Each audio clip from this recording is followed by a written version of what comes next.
What's going on? Stay safe. I hope you're staying safe. Smitty's out and about trying to get some bread, doing a grocery run. I am staying indoors. I am heeding the advice of our president, and everybody else is telling you to stay inside to keep this pandemic from spreading. I am definitely taking that seriously. I did have to go out real quickly to do a little like grocery run. But I'm heading home now, gonna self quarantine again. I've got a lot of stuff. I've got a lot of bread, not the Marshawn Lynch kind of bread. I'm talking about real life bread, physical bread. I had to go get it. I had to go pick up Miss Smitty's favorite bread. Got to keep Miss Smitty happy. So I've got that. I'm headed back home. Hope all of you are staying safe and not. Do I like Barkley? Hell yeah, I like Barkley. Barkley's my 1.01. Not that I'm down on McCaffrey. He has been overworked for several years now.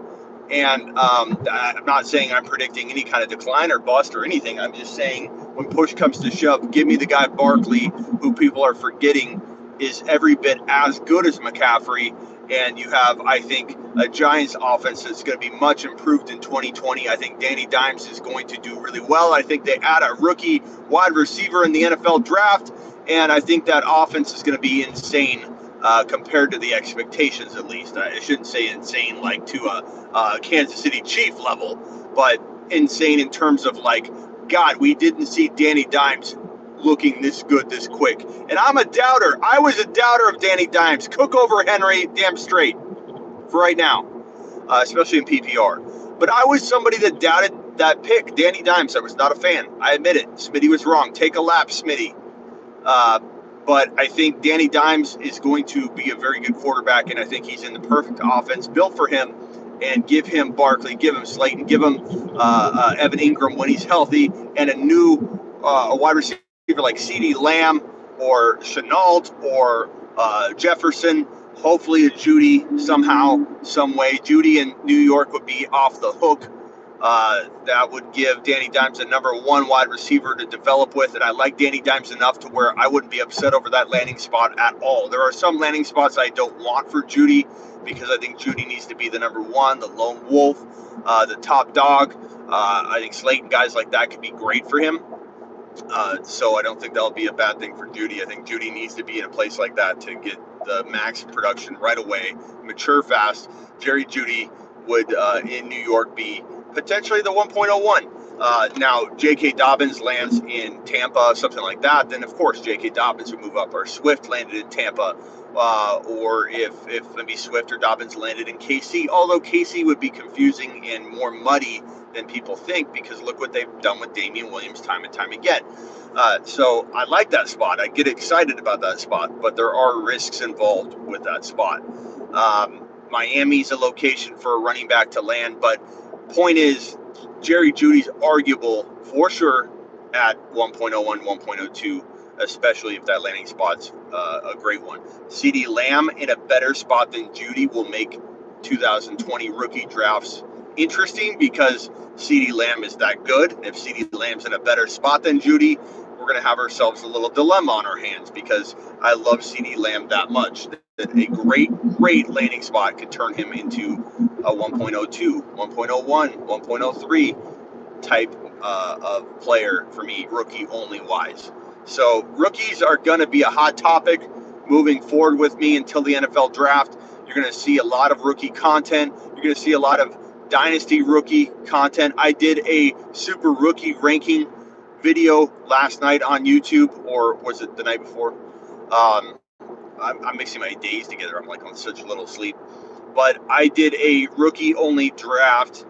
I believe it was yesterday during the day. That's why I'm confused on my timing. But my super rookie rankings, which I've coined on sleeperu.com. If you don't have sleeperu.com, learn about it. Sleeper, the letter U.com, like a university, sleeperu.com. On sleeperu.com, I just released my super rookie rankings, which are the sophomores and the rookies only. Now, every year, we bump the sophomores out, the rookies graduate into sophomores, and then we bring in the new rookie class. But the super rookie rankings, which I've coined at sleeperu.com, are an awesome set of rookies that help you dynasty-wise. Now, are you going to draft that way? Probably not. You're not going to need to draft, but it helps you evaluate dynasty talent. Damn it, I missed my turn. It helps you evaluate dynasty talent really, really well because you're only with a microscope looking at the rookies and sophomores. And it's just a really, really good way to analyze fantasy football data. So on our rookie rankings on YouTube, we did one. I did one in front of everybody live, and Jerry Jeudy was the number one. I'm sorry, AJ Brown was the number one wide receiver when taking into account sophomores and rookies only. Sophomores and rookies only. AJ Brown's my number one. Jerry Jeudy was my number two because I think Jerry Jeudy I'm predicting landing in a great spot. And I think even though it could take him a little bit of time to progress, he's still my favorite receiver from the rookies and sophomores, even with a little bit of weight. My favorite wide receiver from those sophomores and rookies, even if you have to. What are you doing? Idiot! People are so dumb on the road right now. The roads are half empty and people are driving like idiots. AJ Brown or Metcalf, come on, bro. Come on. You know I'm going to say AJ Brown. You're not absolutely off your rocker to like Metcalf over AJ Brown. Let me put it that way. But AJ Brown, to me, I mean, that could work out. It definitely could unfold that way to where DK is better. It could. This is why we play the game, bro. But give me AJ Brown all day long. In fact, I have a couple players ranked ahead of DK. So I've Jerry Jeudy ranked ahead of DK on my super rookie rankings. So they go. I have McLaurin ahead of DK Metcalf, which you might not like, Hazel. That might upset you, but I love McLaurin. I think McLaurin is the next Steve Smith in this league. I realize there's some risk and red flags with Haskins. We're not too sure what to make of that QB situation, but the same thing was going on in Tennessee with Tannehill and A.J. Brown. And A.J. Brown was the most polished wide receiver, my number one ranked wide receiver early in the offseason of 2019. And his landing spot really scared a lot of us off, me included. And I did preface, though, in a lot of my write-ups that A.J. Brown is the top-ranked wide receiver. But because of his landing spot, I think he could have a little bit of a stunted growth. Unless something happens at QB that's unexpected, which could happen. Kurt Warner came out of nowhere, bagging groceries, turned into the best fantasy football quarterback of all time. It happens all the time. I'm not saying Tannehill was that, but Tannehill was definitely what I was talking about. Something needs to happen at QB. It did. Tannehill emerged. A.J. Brown emerged very quickly. So McLaurin, I think, to write off Haskins, to act like they can figure this thing out for the sake of McLaurin and get McLaurin the football. I think it's too much of a overreaction to Haskins' rookie year. Writing off Haskins so early is I think a mistake. Do I have total faith in Haskins? No, I don't. But I'm pretty excited about McLaurin. And while I like DK, while I could understand you have DK number 2 or whatever, even number 1 out of the sophomores and rookies, if your super rookie rankings, your personal set has DK Metcalf at number 1, I wouldn't blame you, and I don't think it's crazy. But I have on my super rookie rankings, which are coined by me on sleeperu.com, which contain the rookies and sophomores only, I have A.J. Brown, Jerry Jeudy, McLaurin, Hollywood Brown, CeeDee Lamb, and then DK Metcalf. But I'm okay with DK being number 3. Like, it's tough to rank those guys. Now, you might say, how can you have Hollywood Brown over DK Metcalf? How can you have Hollywood Brown, over this guy or that guy? But, guys, it's a really, really good sophomore wide receiver class. There's no reason that any of those guys couldn't vault up into the top 2 or 3 on my list. I mean, they're all that good. Somebody has to fall. And DK still, while I like him a lot, and I think DK looks really good, dynasty-wise, long-term-wise, I do wonder if his size and, the way he's built is going to take a toll on his body. He reminds me a lot of like a tight end frame. So dynasty-wise, it's a factor. And that's why I think Hollywood Brown and McLaurin are going to be elite. And Hollywood Brown's in an elite situation, catching footballs from an elite quarterback. McLaurin is not in an elite situation, but I think that it will evolve, and he's still going to be a target hog. And McLaurin is a type of wide receiver that I think is going to get open and make his own space differently than maybe a wide receiver that his main job is going up and getting a football. In a crowded space. I think McLaurin is like a guy that's going to knife in between defenders and create his own space and just be a Steve Smith like wide receiver in the NFL at the NFL level. I love McLaurin. I think McLaurin is so amazing. He's going to be a fantastic top 12, maybe top 10 wide receiver of the future. Again, the risk would be Haskins. The risk would be his environment, and I acknowledge that risk. I get it. There's definitely risk involved. Hollywood Brown. I don't know why people aren't more excited about Hollywood Brown. I don't know why I feel like one of the only people that have Hollywood Brown even remotely close to where I have him ranked. Like, no one even has him anywhere near the ballpark of where I've got this guy ranked on my rankings. When I put Hollywood Brown ahead of DK Metcalf, I get nothing but like crazy comments in all of my posts whenever I talk about him. I had McLaurin on my 12-team Superflex League. I'm the commish last season. Good job. Okay, that's bold. What's bold? Top 15. Top 15 isn't a bold prediction. Bold prediction. Michelle will be a top 15 running back. That's a bold prediction, bro, because I don't like Michelle at all in 2020. You're talking about Michelle with the Patriots. That's a bold prediction. I guess it's not super bold, but I don't think Michelle's going to be top 15. So to me, it's a little bold, sure. You're an eggs fan too. I have a lot of eggs, man. NFL though, FaceTime, Skype, no fans, no fam allowed. Better ADP, milk, bread, or eggs.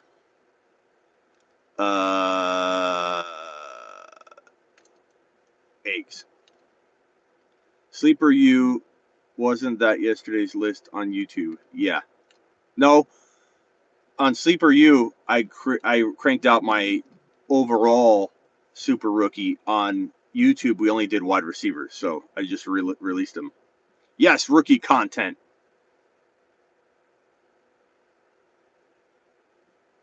Giants aren't taking a wide receiver in the first, even if they trade back. They could. Everything you just said is my post. What? Daniel Jones stinks. Haha. Well, Eric, you can suck it. What's up, Silver? I'm just kidding, Eric. Hey, man, that's why we play the game, Eric. I could be completely wrong on Daniel Jones, but I think he's good. And I was wrong. I was like you, Eric. I didn't like him at all. I laughed when they drafted him. I laughed at him. How about Rojo? I'm not a fan of Rojo, but anything can happen, man. I liked Rojo once upon a time, but enough is enough. They're going to draft a Swift or a J.K. Dobbins. They're bringing a Hunt last minute somehow in some crazy deal. I think there's going to be I think the main running back for the Bucs, I believe, probably isn't on the roster, but maybe they're done. Maybe they're done paying and shopping for people. They're going to build around that passing game. I don't know.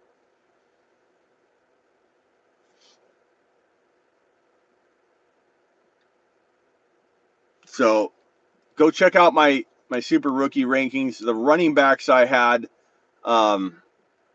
the sophomore running backs are good, but I feel like they have a lot of red flags, and they all have red flags. Jones is solid. Giants need OT, desperately, and I'm very well snatched up Simmons with their first pick. Stay tuned. Yep. I hope they go wide receiver. If they took a Jerry Jeudy, I'd be so happy, man, or a CD Lamb. I know they got to address a lot of things, offensive line, a lot of different positions, but I feel like Judy's the best player in the draft for them. So I'm a big advocate of best player in the draft. I'm not a guy that goes and gets an offensive tackle or a linebacker or something just because we have a need. I address it in the draft. I address it in free agency, but I do not pass on the best player available, which would by far be Jerry Jeudy. When you need a wide receiver, especially if you need a wide receiver, I'm taking Jerry Jeudy all day long if I'm running that draft. If I'm in charge of that draft board, A.J. Dillon in the third or fourth could be, but there's a lot of running backs in this class. So the running backs, I was saying the sophomore running backs, so Singletary, Montgomery, Sanders, these guys they're all facing some kind of question marks or whatever. I don't think any of them are clear cut. We don't have any questions type of players. We're looking at a group of running backs that have a boatload of talent, but a boatload of risk. Singletary probably has the least risk, but there's still some risk of him staying healthy if they give him the work that we all want him to get. I like Singletary the most. I think he's the top running back right now of the sophomore running backs. Montgomery is the best talent. Montgomery in the right spot, getting the right usage with the right play calling would be elite. But it's been proven that that Chicago staff doesn't want to commit to him. And even when they did so-called commit to him and gave him 18 carries, they're crap carries. The guy's a tackle-breaking machine. He gets hit in the backfield and goes right down. It's not his fault. He is a tackle-breaking machine. No one's taking him down one-on-one in the right situation, the right play calling. Like, he's going to get a grip of yards. He's going to be a monster. He would be a monster, but maybe he falls flat on his face again in 2020 because of the decisions made by that coaching staff, and then his confidence is shattered. We never see Montgomery rise, ever. Very possible, and that's why he's risky. Miles Sanders, that Eagles coaching staff doesn't stick to one running back historically. They could now. Maybe they give him enough work anyway that he's very, very high productive type of guy and explodes in 2020, but there's question marks. J.K. Dobbins, Swift, Jonathan Taylor, Akers, these guys all have the same kind of risk because we don't know where they're landing, and the same kind of upside. Like, literally, I don't know if you could put Sanders 1 or Singletary 1 in the super rookie rankings, or put all 4 of the incoming rookies ahead of all 3 of those guys. You could argue any of that. And it's almost silly when someone acts like your rankings are off base because you have Sanders 4 or 1 or Singletary 1 or 5. No one knows a lot of what's going to happen with any of these situations. No one knows where J.K. Dobbins is going to land, where Swift's going to land. We have to project it. We have to predict. I'm in the predicting business. You're in the consuming and consumption of predicting content. We're all predicting and projecting and prognosticating what's going to happen. No one knows. So back off if you're one of those negative Nancys in the comments going, how the hell can you have Singletary number 3? He's the one. Or Sanders is by far the one. How can you have 2 rookies? You don't even know where J.K. Dobbins and Swift are going to land. Smitty, how can you have J.K. Dobbins and Swift ahead of Singletary, you idiot? No one knows where these people are landing. And the bottom line is, we got to predict. We got to project. You got to weigh out the risk versus reward, the odds. And the odds, in my opinion, the risk for banking on J.K. Dobbins and Swift, both of them likely landing in good spots, over taking the gamble on Sanders staying healthy and getting all the work. I lean towards Swift and J.K. That's me. And I have every right to make a change later. And I will. And when Swift and J.K. land in their landing spots, let's say Swift lands in Tampa, J.K. gets drafted by the Saints or whatever, I will adapt.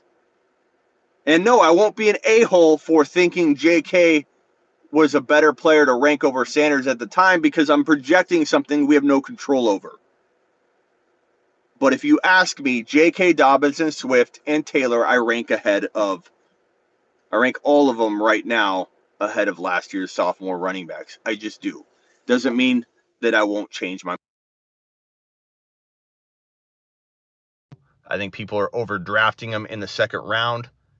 I think Sanders shouldn't go in the second round. I think DJ Moore, a wide receiver that everybody's reaching on, shouldn't go in the second round. I have a lot of opinions on that, but I also respect it. I don't think that people are idiots. I don't think that people are wrong yet. I just wouldn't do that. I think people are reaching. One reason I think Sanders and DJ Moore are not good picks in the second round isn't because I don't believe necessarily in them. It's that their ADPs are far outside in the third and fourth round sometimes.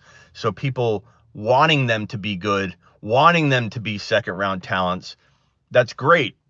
And good news for you, they're not going in the second round, so you shouldn't be mock drafting them and taking them in the second round, because you can get value down the way by waiting on them. And yes, somebody might get cute and take DJ Moore in the second round and screw you, and take Sanders early and screw you. But we all play in enough leagues where you need to be disciplined and let Sanders and DJ Moore fall into the third and fourth round where their normal ADP range will be. And if somebody takes them early, so be it. They bump someone else down that shouldn't fall to you. So be disciplined with your drafting. That's all I say. That's all I'm saying when I say don't take Sanders and DJ Moore early. If you like them, take them. But wait. What's up, Computer Bob? All right, guys, I'm out of here. I wanted to check in, do a quick video for you. I am out and about getting groceries. I just finished. I'm walking in. Smitty's safe. Smitty's going to be inside, indoors for the rest of the day, the night, the weekend. I may be going live on youtube.com/the Fantasy Football Show, which is right here, right now, what you're watching right now. Dr. Raj and I will probably go live tonight. Stay tuned.